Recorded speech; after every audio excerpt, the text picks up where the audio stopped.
નમસ્કાર વિદ્યાર્થી મિત્રો, સમર્પણ ટ્યુશન ક્લાસીસની યુટ્યુબ ચેનલમાં ફરી એકવાર તમારા દરેકનું હાર્દિક સ્વાગત છે. વિદ્યાર્થીઓ, હું છું રિંકેશ મિસ્ત્રી અને મારો વિષય છે ગણિત. આપને શીખી રહ્યા છે ધોરણ 9 ગણિતમાં ચેપ્ટર નંબર 1 સંખ્યા પદ્ધતિ. આ ચેપ્ટરના 1 થી 5 ભાગના વિડીયો તમારી પાસે આવી ગયા છે. આ 1 થી 5 ભાગના વિડીયો જો તમારા જોવાના બાકી હોય તો તમારી સ્ક્રીન પર તમને અહીં એક આઈ બટન દેખાશે. તે આઈ બટન પર તમે ક્લિક કરીને તે 5 ભાગના વિડીયો મેળવી શકો છો અને તેને જોઈ શકો છો. વિદ્યાર્થીઓ, હવે આપણે લાસ્ટ ટાઈમ એટલે કે 5મા ભાગના વિડીયોમાં શીખ્યા હતા પાયથાગોરસનો પ્રમેય.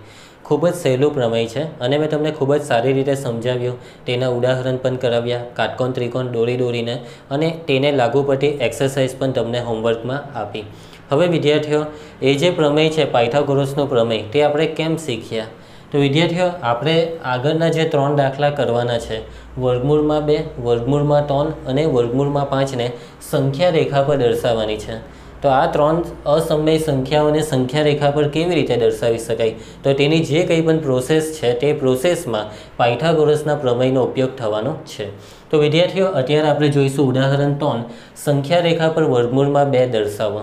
વિદ્યાર્થીઓ, ખૂબ જ સહેલું છે અને આવડી જાય તેવું છે, પરંતુ તમારે ખૂબ જ વ્યવસ્થિત ધ્યાન આપવું પડશે. જો તમે ધ્યાન આપશો બરાબર અને આ વિડીયોને અંત સુધી જોશો તો તમને આરામથી આવડી જશે. તો ચાલો શરૂ કરીએ. તો કરવાનું શું છે, તો તમારે કઈ સંખ્યાના વર્ગમૂળમાં 2ને સંખ્યા રેખા પર દર્શાવવાની છે, બરાબર? તો સૌથી પહેલાં આપણે અહીં લખી દઈશું વર્ગમૂળમાં 2.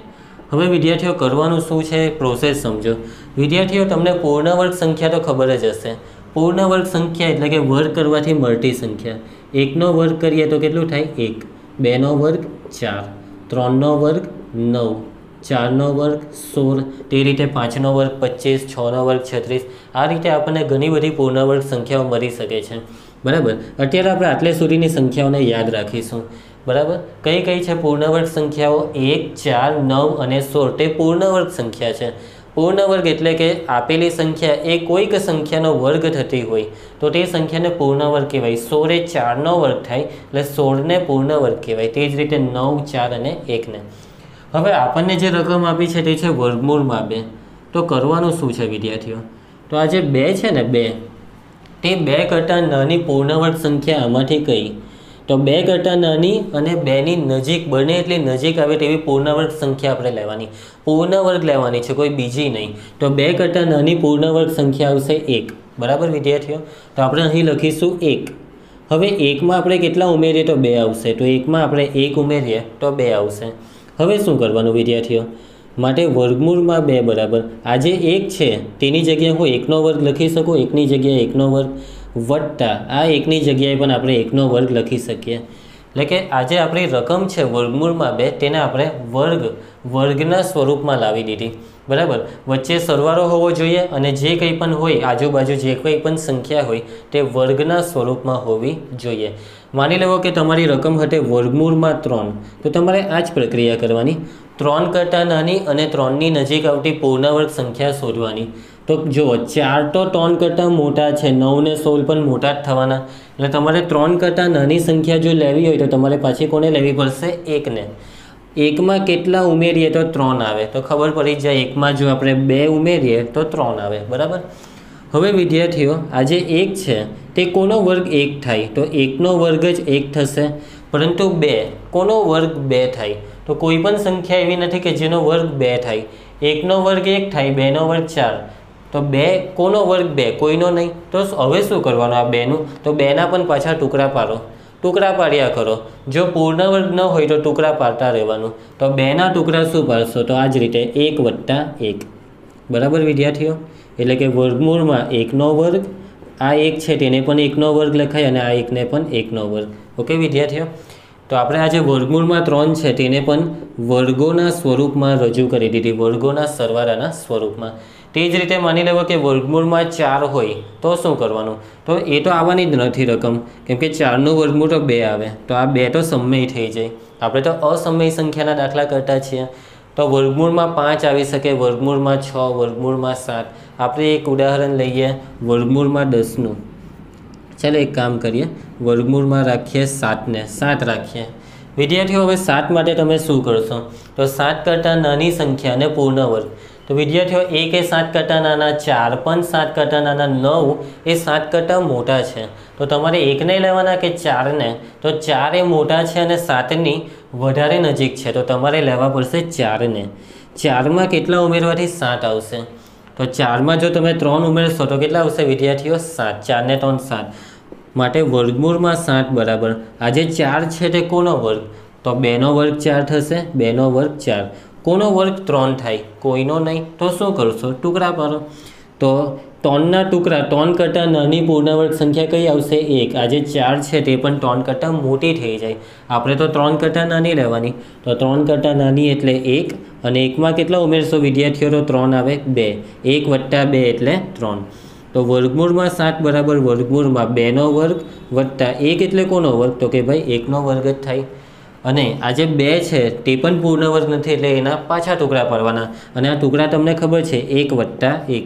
તો વર્ગમૂળમાં 7 બરાબર વર્ગમૂળમાં 2નો વર્ગ વત્તા 1નો વર્ગ વત્તા 1નો વર્ગ વત્તા 1નો વર્ગ. તો વિદ્યાર્થીઓ હું તમને શું કહેવા માગું છું તે તમે સમજી ગયા હશો કે આપણે ગણતરી એવી રીતે કરવાની કે જેથી તમને જે રકમ આપી છે તે વર્ગના સ્વરૂપમાં આવી જાય. એટલે કે આ સ્વરૂપ છે તે, આ સ્વરૂપ, આ સ્વરૂપ વર્ગોના સરવાળાના સ્વરૂપમાં આવી જવી જોઈએ. તો આપણી રકમ છે વર્ગમૂળમાં 2. તો આપણે લખીશું 2ના ટુકડા 1 + 1. અને આ ટુકડાનો ફાયદો શું? કેમ કે આ જે 1 છે તે પૂર્ણ વર્ગ છે, કેમ કે 1નો વર્ગ 1 પોતે. માટે વર્ગમૂળમાં 2 બરાબર વર્ગમૂળમાં 1નો વર્ગ વત્તા 1નો વર્ગ. ઓકે વિદ્યાર્થીઓ, હવે આટલે સુધી મેં તમને સમજાવી દીધું. આ 2 વસ્તુ તમારે લખવી પણ પડશે. હવે આપણે સંખ્યા રેખા પર વર્ગમૂળમાં 2ને દર્શાવવાના છે તે કેવી રીતે તે હું તમને સમજાવું છું, પરંતુ હું એ વસ્તુ તમને બોર્ડ પર નહીં સમજાવીશ. એ હું તમને કાગળમાં એક બ્લેન્ક પેજમાં પેન્સિલ, ફૂટપટ્ટી જેવા દરેક સાધનનો ઉપયોગ કરીને તમને સમજાવીશ. તો જોતા રહેવા. તો વિદ્યાર્થીઓ, રકમ તમારી સામે છે જ. સંખ્યા રેખા પર વર્ગમૂળમાં 2ને દર્શાવો. અને હમણાં મેં તમને સમજાવ્યું તે રીતે કે આપણે આ જે વર્ગમૂળમાં 2 છે તેના ભાગ પાડવાના. જે કંઈ પણ ભાગ પાડીએ તે ભાગ પાડવાથી જે કંઈ પણ જવાબ આવે તે વર્ગના સ્વરૂપમાં આવવો જોઈએ, જે મેં અહીં લખી દીધું છે, તમને અત્યારે સમજાવ્યું તે રીતે. હવે વિદ્યાર્થીઓ આપણે જોઈશું કે સંખ્યા રેખા પર વર્ગમૂળમાં 2ને કેવી રીતે દર્શાવી શકાય. તો ધ્યાન આપતા રહેજો. સૌથી પહેલાં બધા ટૂલ્સ લઈ લેવાના છે તમારે. પેન્સિલ, ફૂટપટ્ટી, રબર, સંચો અને પરિકર તથા કોણ માપક પણ હોય તો વધુ સારું. ફૂટપટ્ટી અને પેન્સિલ આ રીતે વ્યવસ્થિત છોલેલી હોય તો વધુ સારું. તમારી રચના એકદમ મસ્ત દોરાશે. હવે વિદ્યાર્થીઓ, ફૂટપટ્ટી પણ આ ટાઈપની કે જેમાં બધા અંક વ્યવસ્થિત દેખાતા હોય તો વધુ સારું. તો ચાલો શરૂઆત કરીએ. તો સૌથી પહેલું કામ તમે શું કરશો? તો જુઓ વિદ્યાર્થીઓ, રકમ છે કે સંખ્યા રેખા પર વર્ગમૂળમાં 2 દર્શાવો. તો આપણે સૌથી પહેલાં શું દોરવું પડશે? સંખ્યા રેખા. તો દોરી દઈએ સંખ્યા રેખાને. તો જોતા રહેજો. તો સંખ્યા રેખા કેવી રીતે દોરશો? એ તો તમને ખબર જ છે કે તમારે ફૂટપટ્ટીની મદદથી એક રેખા દોરવાની, એક આડી લીટી દોરવાની. આશરે 10 સેન્ટીમીટરની તમે દોરી શકો છો, 10 થી 12 સેન્ટીમીટર બરાબર. થોડીક ડાર્ક દોરો કે જેથી વ્યવસ્થિત અને જે લીટી તમે દોરો છો તે બને એટલી પતલી. સંખ્યા રેખાની બંને બાજુ શું આપી દેવાનું? તીર. કોઈ પણ સંખ્યા રેખા આવે તીર આપી દેવાનું. હવે વિદ્યાર્થીઓ, આપણે જે સંખ્યા રેખા દોરી તે સંખ્યા રેખા પર આપણે કોઈ એક જગ્યાએ એક બિંદુ લેવાનું છે. તો આપણે આ સંખ્યા રેખાની વચ્ચેથી થોડુંક ડાબી બાજુએથી, એટલે કે અહીં આપણે એક બિંદુ લઈ લેવું જોઈએ. અને એ જે બિંદુ છે તેને આપણે નામ આપીશું O. શું નામ આપી દઈશું? O. તો વિદ્યાર્થીઓ, આ જે બિંદુ O છે તે કઈ સંખ્યા દર્શાવે છે? કેમ કે સંખ્યા રેખા પરનું દરેકે દરેક બિંદુ કોઈક સંખ્યા દર્શાવે. તો આપણે સામાન્ય રીતે O બિંદુ પર કઈ સંખ્યાને દર્શાવીશું? શૂન્યને. કોને દર્શાવીશું? શૂન્ય. હવે વિદ્યાર્થીઓ શું કરવાનું છે? તો આ જે સંખ્યા રેખા છે તેના પર હજી આપણે બીજું એક બિંદુ લેવાનું છે, પરંતુ એ બિંદુ ક્યાં અને કેવી રીતે લેવાનું તે સ્ટેપ તમારે સમજવાના છે. તો વિદ્યાર્થીઓ, તમારા પહેલી રકમ જોવાની. અહીં કેટલા લખેલા છે? 1 લખેલા છે. હવે આ જે 1 લખેલા છે તેનો અર્થ 1 એકમ થાય. કેટલા એકમ સમજવાનો? 1 એકમ. હવે આ જે 1 એકમ છે, મેં તમને જે કેમ છું કે 1 એકમ. હવે 1 એકમ એટલે તમારે કેટલા લેવા? તમે 1 એકમ બરાબર 1 સેન્ટીમીટર લઈ શકો, 2 સેન્ટીમીટર લઈ શકો, 3 સેન્ટીમીટર, 4 સેન્ટીમીટર. તમને જે ઈચ્છા થાય તમે તેટલું લઈ શકો છો. સામાન્ય રીતે હું તમને એવી સલાહ આપીશ કે 1 એકમ બરાબર 3 સેન્ટીમીટર લેવા જોઈએ. કેટલા વિદ્યાર્થીઓ? 3 સેન્ટીમીટર. 3 સેન્ટીમીટર લેશો તો વધુ સારું. તો વિદ્યાર્થીઓ, અહીં લખેલા છે 1. तो આપણે 1 એકમ અંતરે બિંદુ O થી 1 એકમ અંતરે અહીં એક બીજું બિંદુ કેપિટલ A લઈશું, બરાબર. હવે વિદ્યાર્થીઓ મેં તમને વાત કરી તે પ્રમાણે કે 1 એકમ એટલે આપણે કેટલા સેન્ટીમીટર રાખીશું? 3 સેન્ટીમીટર રાખીશું. તો જુઓ 3 સેન્ટીમીટર જેટલું માપ લેમ છું. આ જે બિંદુ O છે તેને આપણે 0 પર સેટ કરી દીધું છે અને 3 સેન્ટીમીટર એટલે અહીં આવશે અને અહીં આપણે એક બિંદુ મૂકી દઈએ. જુઓ વિદ્યાર્થીઓ, ધ્યાનથી બિંદુ મૂકવાનું આ રીતે. તો આ બિંદુને આપણે નામ આપી દઈશું કેપિટલ A. હવે બિંદુ A એ બિંદુ O થી ભલે 3 સેન્ટીમીટર અંતરે હોય, પરંતુ આ જે 3 સેન્ટીમીટર જે છે તે તમારા માટે 1 એકમ છે. એટલે અહીં આપણે લખીશું 1. શું લખીશું વિદ્યાર્થીઓ? 1.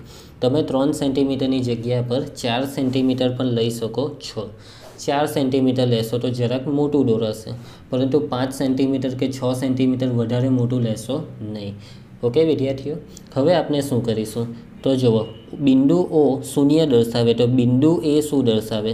તો બિંદુ O એ બિંદુ O થી બિંદુ A 1 એકમ અંતરે છે, એટલે બિંદુ A દર્શાવે 1. શું દર્શાવશે વિદ્યાર્થીઓ? 1. હવે શું કરીશું આપણે? તો હવે આ જે બિંદુ A છે ને તેમાંથી આપણે એક શિરોલંબ રેખાખંડ એટલે કે કાટખૂણે એક રેખાખંડ દોરીશું. એવો રેખાખંડ કે જે આ સંખ્યા રેખાને લંબ હોય. હવે તમે જે ઊભો રેખાખંડ દોરશો તેનું માપ કેટલું રાખવાનું તે પણ ખબર હોવી જોઈએ. તો જુઓ, આ જે એક છે તેને નીચે લીધા, તો આ જે એક છે તેને આપણે સીધી લીટીમાં લેવાના છે, ઊભી લીટીમાં, બરાબર. આ એક એટલે કે 1 એકમ, તો તમારે 1 એકમનો એક લંબ રેખાખંડ દોરવાનો છે અને 1 એકમ એટલે આપણે કેટલા સેન્ટીમીટર રાખેલા છે? 3 સેન્ટીમીટર, બરાબર. તો 3 સેન્ટીમીટર એટલે બિંદુ A પર આ ફૂટપટ્ટીનું 3 આવે તે રીતે મેં ગોઠવી દીધું છે, બરાબર વિદ્યાર્થીઓ. હવે મેં સીધી લીટી દોરું છું અને ક્યાં સુધી? 0 આવે ત્યાં સુધી. તો જુઓ, આ 0 આવી ગયો, બરાબર. હવે જુઓ, O પછી A, તો A પછી આપણે શું નામ આપી દેવું જોઈએ? B. ABCD એ રીતે લાઇનમાં નામ આપી દઈશું. હવે આ જે AB છે તેનું માપ કેટલું વિદ્યાર્થીઓ સમજવાનું? 1 એકમ સમજવાનું, બરાબર. હવે વિદ્યાર્થીઓ આના પછી શું કરવાનું? એક વસ્તુની કાળજી રાખજો કે અહીં કાટખૂણો બનવો જોઈએ. અત્યારે તમે ફૂટપટ્ટીની મદદથી સીધી લીટી દોરી દીધી, પરંતુ આ સીધી લીટી તમારી વાંકી ચૂકી આવે તો તમારા માર્ક્સ કપાઈ શકશે. તો આવા સમયે તમે કોણ માપકનો ઉપયોગ કરો તો વધારે સારું. કોણ માપકની મદદથી તમે 90નો ખૂણો સારી રીતે દોરી શકો છો. હવે તમારે આ બિંદુ O ને અને બિંદુ B ને જોડી દેવાના છે. શું કરવાના છે વિદ્યાર્થીઓ? જોડી દેવાના છે. તો જોતા રહેવો, આ બિંદુ B અને આ બિંદુ O ને આપણે જોડી દીધા. ઓકે, હવે શું કરવાનું છે? તો તમને અહીં એક કાટકોણ ત્રિકોણ દેખાય છે. શું દેખાય છે વિદ્યાર્થીઓ? કાટકોણ ત્રિકોણ દેખાય છે ને. હવે આ જે કાટકોણ ત્રિકોણ છે તેમાં આપણે OBનું માપ શોધીશું. કેમ કે આ ત્રિકોણમાં 2 બાજુના માપ તમારી પાસે છે, 1 ને 1. તો OBનું માપ આપણને જોઈશે અને એની જરૂર પડશે. તો વિદ્યાર્થીઓ, તમે OBનું માપ કેવી રીતે શોધશો? તો તમને યાદ હોય તો આપણે લાસ્ટ વિડીયોમાં કાટકોણ ત્રિકોણને લાગુ પડતું એક પ્રમેય શીખ્યા અને એ પ્રમેય કયું હતું? પાયથાગોરસનું પ્રમેય. તો પાયથાગોરસના પ્રમેયની મદદથી તમે કર્ણ OBનું માપ શોધી શકો છો. તમને ખ્યાલ આવી જ ગયો હશે કે OB એ કાટકોણ ત્રિકોણ OABમાં કર્ણ છે, કેમ કે ખૂણો એ કાટખૂણો છે અને કાટખૂણાની સામેની બાજુએ શું આવશે? કર્ણ આવશે. તો યાદ કરો, પાયથાગોરસના પ્રમેયમાં શું આવતું હતું વિદ્યાર્થીઓ? તો કર્ણનો વર્ગ એ બાકીની 2 બાજુઓના વર્ગોના સરવાળા જેટલો થાય. તો કર્ણ છે OB, તો આપણે લખીશું કે OBનો વર્ગ. કોનો વર્ગ વિદ્યાર્થીઓ? OBનો વર્ગ એ કોના વર્ગોના સરવાળા જેટલો? તો બાકીની 2 બાજુ એટલે કે કઈ? OA અને AB. તો OAનો વર્ગ સરવાળો એટલે વચ્ચે વત્તા અને એના પછી કોણ આવશે? ABનો વર્ગ. ઓકે, હવે આપણે કિંમતો મૂકીશું. OBનું માપ આપણે શોધવાના છે એટલે OBનો વર્ગ જેમ છે તેમ જ આવશે. પરંતુ OAની કિંમત કેટલી છે? તો OAની કિંમત છે 1, એટલે કે 1નો વર્ગ. ABની કિંમત કેટલી છે? તો ABની કિંમત પણ કેટલી છે વિદ્યાર્થીઓ? 1. 1નો શું આવશે? વર્ગ આવશે. માટે OBનો વર્ગ બરાબર 1નો વર્ગ કેટલો થાય? તો 1નો વર્ગ 1 થાય અને આ જે 1 છે તેનો વર્ગ પણ 1.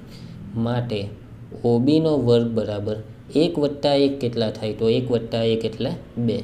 હવે વિદ્યાર્થીઓ, તમારે OBનું માપ શોધવાનું છે. કોનું માપ? OBનું માપ. તો આજે આપણે શોધ્યું તેમાં OBના માથા પર 2 ઘાત એટલે કે OBનો વર્ગ છે. તો આપણે જે આજે વર્ગ છે ને તેને દૂર કરવો પડશે. તો વર્ગને કેવી રીતે દૂર કરશો? તો જે એક વસ્તુ યાદ રાખો કે જ્યારે પણ તમારે વર્ગને દૂર કરવો હોય તો બરાબરની સામેની બાજુ જે સંખ્યા છે તેને વર્ગમૂળ આપી દેવાનું. જો તમારે વર્ગ કાઢવો હોય તો સામે વર્ગમૂળ આપી દેવાનું. એટલે કે OB બરાબર આવશે વર્ગમૂળમાં 2. કેટલા આવશે વિદ્યાર્થીઓ? OB બરાબર વર્ગમૂળમાં 2. તો વિદ્યાર્થીઓ આપણે OBનું માપ શોધ્યું અને OBનું માપ કેટલું આવ્યું? વર્ગમૂળમાં 2. તો આપણે આ જે OB છે તેનું માપ અહીં લખી દઈશું વર્ગમૂળમાં 2. હવે વિદ્યાર્થીઓ આટલે સુધી તો તમને આરામથી આવડી જશે દોરતા. હવે ખૂબ જ અગત્યની પ્રક્રિયા કરવાની છે, ધ્યાન આપતા રહેજો. તો હવે તમારે લેવાનું છે પરિકર અને એ પરિકરમાં આ રીતે પેન્સિલને વ્યવસ્થિત રીતે ફિટ કરી દેવાની. બરાબર, પેન્સિલની અણી વ્યવસ્થિત છોલેલી હોય તો ઘણું સારું. હવે શું કરીશું આપણે? તો આ જે પરિકરની સોય છે, પરિકરની સોય તેને O બિંદુ પર મૂકીશું. આ જે પરિકરની સોય છે તેને પરિકરનું કેન્દ્ર કહેવાય. બરાબર ને વિદ્યાર્થીઓ? તો એને આપણે મૂકીશું O બિંદુ પર. ધ્યાનથી મૂકવાનું આ રીતે. એના પછી આ જે પેન્સિલની અણી છે તેને B બિંદુ સુધી ખેંચીશું. કયા બિંદુ સુધી વિદ્યાર્થીઓ? B બિંદુ સુધી. જો ધ્યાનથી મેં ગોઠવી દીધું છે. O બિંદુ પર પરિકરની સોયને અને B બિંદુ પર પેન્સિલની અણીને. તો હવે તમારે આ B બિંદુ પર પેન્સિલ મૂકીને એક ચાપ દોરવાનો છે અને આ જે તમે ચાપ દોરો છો તે સંખ્યા રેખાને છેદવો જોઈએ. સંખ્યા રેખા સુધી તમારે આ ચાપને દોરવાનો આ રીતે. થોડોક ડાર્ક દોરવાનો. બરાબર? તો વિદ્યાર્થીઓ ચાપ દોરાઈ ગયો. હવે વિદ્યાર્થીઓ તમે જે ચાપ દોર્યો તે સંખ્યા રેખાને જે બિંદુએ છેદે છે તે બિંદુને આપણે નામ આપી દેવાનું AB. તો હવે અહીંયા નામ આવશે C. હવે બિંદુ જે C આવ્યું તે કયું બિંદુ આવ્યું? જે રીતે બિંદુ O એટલે 0, બિંદુ A એટલે 1, તો બિંદુ C કેટલું થાય? તો વિદ્યાર્થીઓ OCનું માપ તમને ખબર હોવી જોઈએ. કોનું માપ ખબર હોવું જોઈએ? OCનું માપ. હવે તમે જ વિચારો કે OCનું માપ કેટલું થશે? તો તમે OC લાવ્યા ક્યાંથી? ચાપની મદદથી લાવ્યા ને. તો આ જે ચાપ જે છે ચાપ તે તમે OBની મદદથી દોર્યો. હવે તમે સમજો કે જેટલું માપ OBનું હોય તેટલું જ માપ આવશે OCનું. બરાબર ને વિદ્યાર્થીઓ? કેમ કે તમે O થી B સુધીની ત્રિજ્યા લઈને ચાપ દોર્યો. તો આ જે ત્રિજ્યા વર્ગમૂળમાં 2 છે તેટલી ત્રિજ્યા OCની થાય. એટલે કે બિંદુ C એ વર્ગમૂળમાં 2 દર્શાવે છે. શું દર્શાવે છે વિદ્યાર્થીઓ? બિંદુ C વર્ગમૂળમાં 2. ખ્યાલ આવશે?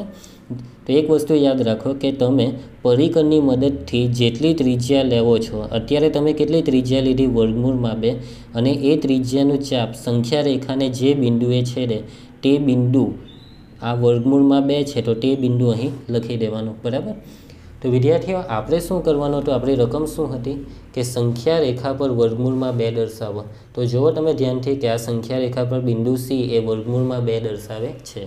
તો આપણી જે આ સંખ્યા રેખા દોરવાનું જે પ્રોસેસ છે, સંખ્યા રેખા પર વર્ગમૂળમાં 2 દર્શાવવાની પ્રક્રિયા અહીં સમાપ્ત થાય છે. વર્ગમૂળમાં 2ને આપણે સંખ્યા રેખા પર દર્શાવી દીધું છે. અને એક વસ્તુ સમજો વિદ્યાર્થીઓ, ખૂબ જ સહેલું હતું ને? તો તમે પણ પ્રેક્ટિસ કરી લેવો એકવાર. હવે વિદ્યાર્થીઓ મને પૂરેપૂરી ખાતરી છે, આશા છે કે આ જે સંખ્યા રેખા પર વર્ગમૂળમાં 2 દર્શાવવાનું જે છે તે તમને આવડી જશે. તમે દોરી પણ શકશો. પરંતુ પરીક્ષામાં મુદ્દા પણ લખવાના આવશે, રચનાના મુદ્દા, કે તમે આ સંખ્યા રેખા પર વર્ગમૂળમાં 2ને દર્શાવ્યા તો તેના સ્ટેપ લખવાના આવશે કે તમે કેવી રીતે દર્શાવ્યા. જે રીતે તમે આગળના ધોરણમાં રચના દોરતા ત્યારે કેવી રીતે મુદ્દા લખતા, એ જ રીતે તમારે આ જે પ્રક્રિયા કરી તેના પણ મુદ્દા લખવા પડશે. બરાબર વિદ્યાર્થીઓ? આ જે મેં ગણતરી કરી છે નીચે તે રફ ગણતરી છે, એટલે તમારે રફ પેજમાં કરવાની. હવે આ ગણતરી તમારે લખવાની આવશે. આમાં રચનાના મુદ્દામાં લખવાની તો આવશે, પણ કેવી રીતે લખવાની તે હું તમને સમજાવીશ. તો તમે પહેલાં આટલી સંખ્યા રેખા દોરવાની ખાસ પ્રેક્ટિસ કરી લો અને પછી રચનાના મુદ્દા આપણે જોઈએ. તો ધ્યાન આપતા રહેજો. વિદ્યાર્થીઓ આપણે સંખ્યા રેખા પર વર્ગમૂળમાં 2ને કેવી રીતે દર્શાવી શકાય તે સમજી લીધું. હવે આપણે સમજીશું કે રચનાના મુદ્દા કેવી રીતે લખવાના. જો તમને વર્ગમૂળમાં 2ને સંખ્યા રેખા પર દર્શાવતા આવડી જાય તો રચનાના મુદ્દા પણ લખતા આવડી જ જવાના છે. તો ચાલો સમજીએ. તો વિદ્યાર્થીઓ મેં અત્યારે જે રચના છે તે તમને એક પાનામાં સમજાવી કેવી રીતે દોરાય. હવે હું એ જ રચના એટલે કે એ જ સંખ્યા રેખાને બોર્ડ પણ દોરીશ અને જે વસ્તુ હું બોર્ડ પર દોરીશ તે રચનાના મુદ્દામાં લખીશ. બરાબર? તો ચાલો વિદ્યાર્થીઓ, તો સૌથી પહેલાં આપણે શું દોરેલું? તો સૌથી પહેલાં આપણે એક સંખ્યા રેખા દોરેલી. તો જે વસ્તુ સૌથી પહેલાં દોરી તેને રચનાના મુદ્દામાં 1 નંબરમાં લખવાની. તો આપણે 1 નંબર આપીશું અને લખીશું કે સંખ્યા રેખા દોરો. બરાબર વિદ્યાર્થીઓ? હવે એના પછી આપણે શું કર્યું? તો તો સંખ્યા રેખા દોરીને આ સંખ્યા રેખા પર આપણે શું લીધેલું? એક બિંદુ O લીધેલું, બરાબર ને વિદ્યાર્થીઓ? તો આપણે નંબર 2 માં લખીશું કે સંખ્યા રેખા પર બિંદુ O લો. શું લેવાનું વિદ્યાર્થીઓ? બિંદુ O. આખી સંખ્યા રેખા પર કોઈ પણ એક જગ્યાએ બિંદુ O લેવાનું. બિંદુ O શું દર્શાવે છે? શૂન્ય. તે પણ લખશું કે બિંદુ O એ શૂન્ય દર્શાવે છે. શું દર્શાવે છે વિદ્યાર્થીઓ? શૂન્ય દર્શાવે છે. હવે વિદ્યાર્થીઓ એના પછી આપણે શું કર્યું? તો તમને યાદ આવતા હશે, જો જે વસ્તુ આપણે દોરી ને તે લખવાની. તો તમને ખબર હોવી જોઈએ કે આના પછી આપણે શું કર્યું. તો યાદ કરો કે આપણે 1 એકમ જેટલા અંતરે, કેટલા એકમ અંતરે? 1 એકમ જેટલા અંતરે બિંદુ A ને સંખ્યા રેખા પર લીધું. કેટલા અંતરે વિદ્યાર્થીઓ? 1 એકમ. તો આ જે 1 એકમ અંતર છે તે OA થાય, એટલે કે OA બરાબર 1 એકમ. વિદ્યાર્થીઓ આપણે 1 એકમ બરાબર 3 સેન્ટીમીટર લીધા હતા, બરાબર ને? તો એ બધી વસ્તુ લખવાની જરૂર નથી કે તમે 1 એકમ બરાબર કેટલા સેન્ટીમીટર લીધા, એ તમે જે લીધા હોય તે, બરાબર. આપણે તો એવું જ લખવાનું કે OA બરાબર 1 એકમ થાય તેવું બિંદુ A ને સંખ્યા રેખા પર લો. તો શું લખીશું વિદ્યાર્થીઓ? આપણે OA બરાબર કેટલા એકમ થાય?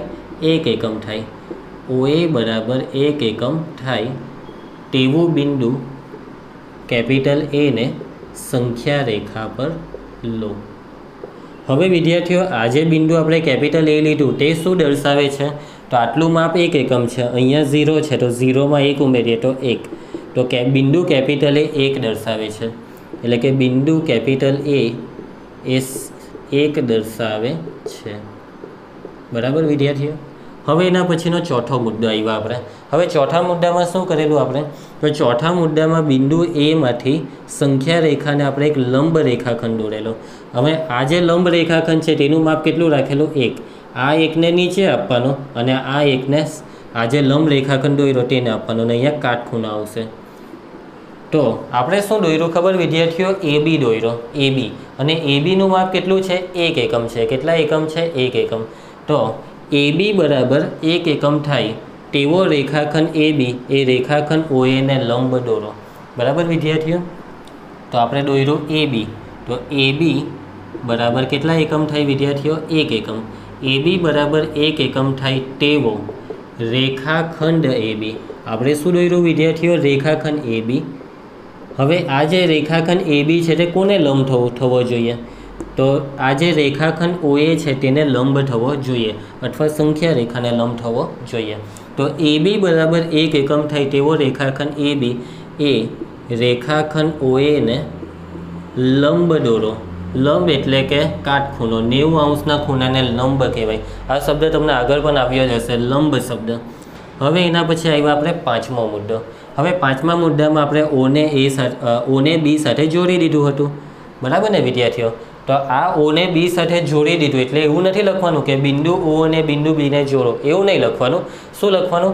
રેખાખંડ OB દોરો. આપણે OB દોર્યું કહેવાય ને, અને OB એટલે કે રેખાખંડ. તો આપણે લખીશું રેખાખંડ OB દોરો, બરાબર? હવે વિદ્યાર્થીઓ એના પછી આપણે શું કરેલું ખબર તમને? આ જે OB છે ને તેનું માપ શોધ્યું. કોનું માપ શોધ્યું? રેખાખંડ OBનું માપ શોધ્યું.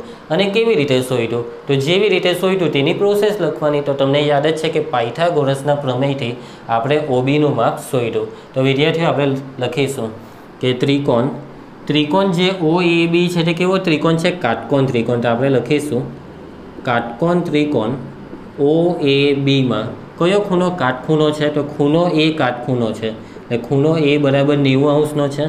તો પાયથાગોરસનો પ્રમેય આપણે વાપરીએ. તો પાયથાગોરસના પ્રમેય પ્રમાણે તો શું લખી શકાય? પાયથાગોરસના પ્રમેય પ્રમાણે તો પાયથાગોરસનો પ્રમેય એવું કહે કે કાટખૂણાની સામે જે કર્ણ હોય ને તે કર્ણનો વર્ગ એ બાકીની બે બાજુના વર્ગોના સરવાળા જેટલો થાય. તો કર્ણ છે OB, તો આપણે લખીશું OB નો વર્ગ, બાકીની બે બાજુમાં OA ને AB, તો OA નો વર્ગ વત્તા AB નો વર્ગ, OA નો વર્ગ વત્તા AB નો વર્ગ. કિંમતો મૂકો અને આગળ વધો. OB નું માપ આપણે શોધવાનું છે.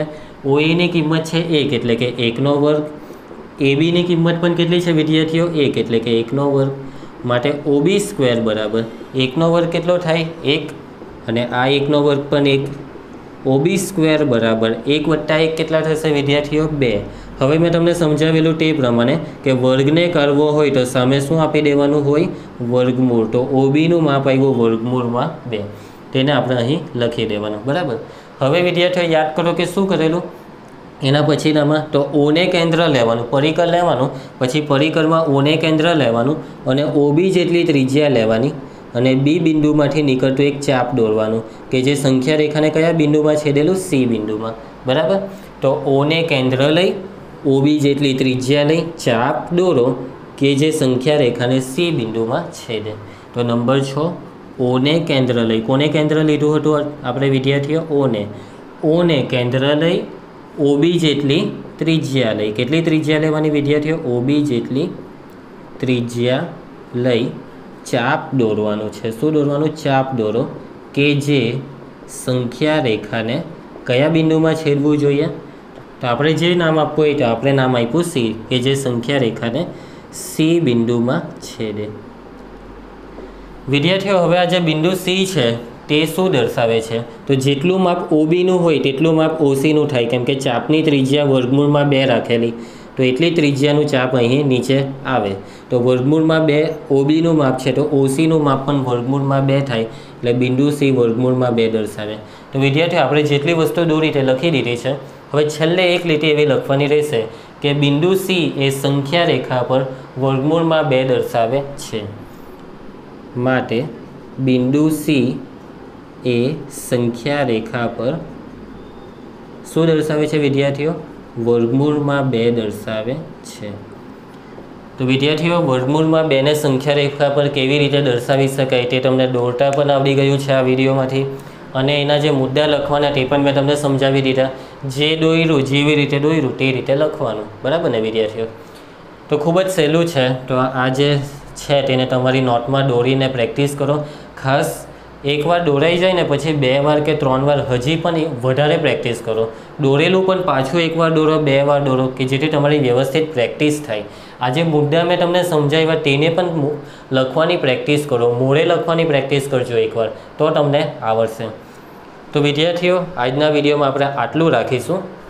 હવે આ જે મેં તમને વિડીયોમાં સમજાવ્યું તેને લગતા જે દાખલા છે તે તો આવશે નહીં, એટલે તમારા જે વર્ગમૂળમાં 2 છે ને તેની જ પ્રેક્ટિસ કરવાની છે, બીજું કંઈ નથી કરવાનું. એટલે આજના વિડીયોને લાગુ પડતી કોઈ નવી PDF આવશે નહીં, કેમ કે હું તમને નવી કોઈ સંખ્યા આપીશ ને તો એનું જરાક પ્રક્રિયા બદલાશે, ને પ્રક્રિયા બદલાય તો પહેલાં મારે તમને સમજાવવી પડે. એટલા માટે આજના વિડીયોમાં કોઈ PDF નથી, પરંતુ આ જે મેં તમને સમજાવ્યું તે જ વસ્તુની પ્રેક્ટિસ કરી નાખજો. બરાબર. તો હવે આપણે નેક્સ્ટ વિડીયોમાં મળીશું. જો તમે ચેનલને સબસ્ક્રાઈબ ન કરી હોય તો સબસ્ક્રાઈબ કરી લેજો.